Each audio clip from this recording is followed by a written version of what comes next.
Natural star Nani ప్రస్తుతం వివేక్ ఆత్రేయ దర్శకత్వంలో సరిపోదా శనివారం అనే సినిమా చేస్తున్నాడు. డివివి ఎంటర్టైన్మెంట్స్ బ్యానర్ మీద డివివి దానయ్య నిర్మిస్తున్న ఈ సినిమా దాదాపు షూటింగ్ చివరి దశకు చేరుకుంది.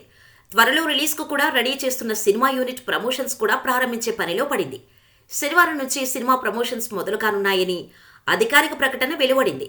ఇక ఈ సినిమా తర్వాత నాని అదే బ్యానర్లో సుజిత్ దర్శకత్వంలో ఒక సినిమా చేసే అవకాశం ఉందని ప్రచారం జరిగింది. అయితే ఇప్పుడు ఈ సినిమా కాస్త లేట్ అయ్యే అవకాశాలు కనిపిస్తున్నాయి. ఎందుకంటే సుజిత్ ఇప్పుడు పవన్ కళ్యాణ్ హీరోగా ఓజీ అనే సినిమా చేస్తున్నాడు. ఈ సినిమా షూటింగ్ దాదాపుగా పూర్తి కావచ్చింది, కానీ కొంత భాగం షూట్ మాత్రం మిగిలిపోయింది. పవన్ కళ్యాణ్ సినిమా షూటింగ్లో పాల్గొనాల్సిన పరిస్థితుల్లో లేరు. ఎందుకంటే ఆయన ఏపీ ఎన్నికల హడావుడిలో బిజీగా ఉన్నారు. ఇక ఆయన ఈ మధ్యలో వచ్చి షూట్ పూర్తి చేస్తారా, లేక ఎన్నికల వరకు ఆగమని చెబుతారా అనే విషయం మీద క్లారిటీ లేదు. ఒకవేళ ఎన్నికల వరకు ఆగమని చెబితే 2 నెలల పాటు సుజిత్ పవన్ కళ్యాణ్ సినిమా కోసం ఆగాల్సి ఉంటుంది.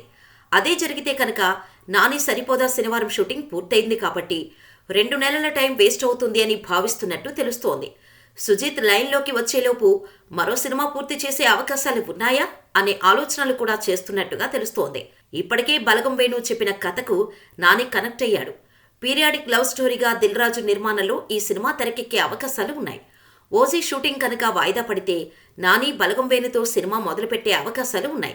మొత్తం మీద ఏపీ ఎలక్షన్స్ నానిని కన్ఫ్యూజన్లో పడేశాయి అని అనడంలో ఎలాంటి సందేహం లేదు.